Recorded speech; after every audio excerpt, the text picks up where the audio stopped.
Oke. Salah. Selamat pagi pemirsa. Waduh, sejadah saya jatuh. Gak apa. Jatuh sama basah dikit gak apa-apa lah. Mending bukan HP. Selamat pagi pemirsa. Apa kabar Anda pagi hari ini? Ini hari Selasa 8 Juli 2025. Tanggal 12 Muharram 1447 Hijriah. Bener ya? Saya dikoreksi kalau salah teman-teman. Ya, teman-teman semuanya. Jadi setelah kita bahas tentang kebijakan atau program sekolah barak militer atau sekolah kebangsaan gitu ya, yang dilakukan oleh Gubernur Jawa Barat Kang Deddy Mulyadi atau Pak Deddy Mulyadi, itu diberhentikan oleh DPRD dan Disdik Dinas Pendidikan Jawa Barat ya. Tentu melalui Disdik masing-masing kota kabupaten di Jabar. Terus kesimpulannya apa gitu. Begini teman-teman ya. Sebenarnya programnya bagus. Programnya tuh baik gitu. Tujuannya jelas. Tapi yang menjadi masalah adalah gini. Orang menjadi resisten itu karena satu dicekokin kayak barak militer tuh gini gitu loh. Padahal sebenarnya maksudnya itu baik. Makanya kemudian kan dilaporkan ada satu anak yang tidak ikut program barak militer karena katanya dia sudah berjanji dan bersepakat untuk merubah dirinya jadi lebih baik lagi, dan itu di ACC oleh orang tuanya tanpa harus ikut program barak militer. Tapi kenapa kok banyak yang resist, banyak yang nolak gitu? Gak apa-apa, argumentasi yang in favor dan against itu masing-masing punya dasar ya teman-teman. Tapi kenapa saya ada against ya dengan program barak militer ini? Dan kenapa ada teman Facebook saya menyebutnya gak jelas? Begini, untuk ngerubah, kan itu kan misinya kan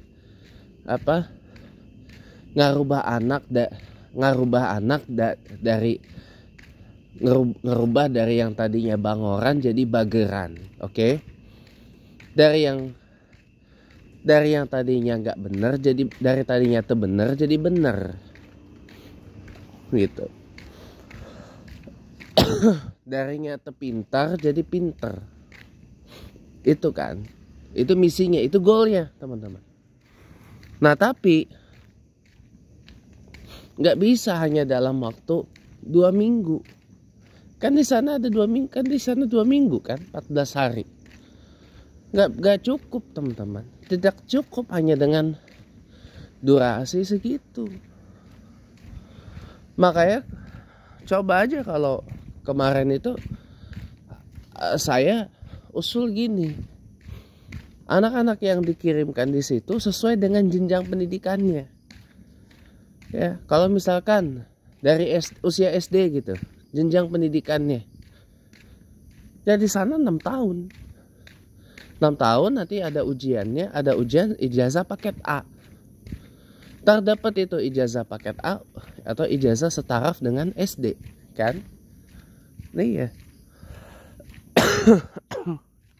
Kalau kirimnya adalah usia SMP, di sana 3 tahun. Setara SMP atau SMA. Itu setara 3 tahun. Itu 3 tahun di sana. Nanti ada ujian ijazah paket B, ijazah paket C.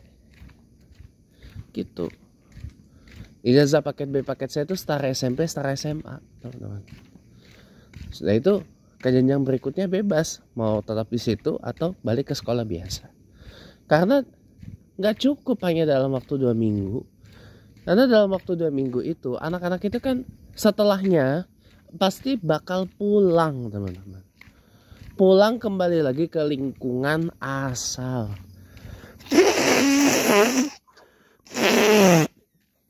Pulang balik ke keluarganya. Pasti, teman-teman. Dan ketemu lagi dengan teman-teman lingkungannya. Itu pasti, teman-teman. Nah, ibaratkan, kemarin saya bilang kan, ibaratkan itu adalah seorang pesakit yang menjalani sebuah operasi karena sakit kronik gitu. Nah, pasca tindakan operasi dan pemulihannya itu kan harus ada kontrol dari dokter, kontrol dari rumah sakit terhadap si pesakit ini. Nah, setelah 2 minggu itu kontrolnya kemana? Sementara Kang Deddy Mulyadi itu Gubernur Jawa Barat menangani banyak urusan, bukan cuma satu urusan. Nah, kontrol seperti itu harus ada, teman-teman. Tidak cukup hanya dengan kontrol TNI saja. TNI urusannya banyak. Tugas utama TNI adalah pertahanan dan keamanan negara, kedaulatan negara. Gitu. Itu harus tahu, teman-teman. Nah, berarti kontrolnya di siapa kalau kayak gitu? Kontrolnya di Dinas Pendidikan, Disdik Jawa Barat.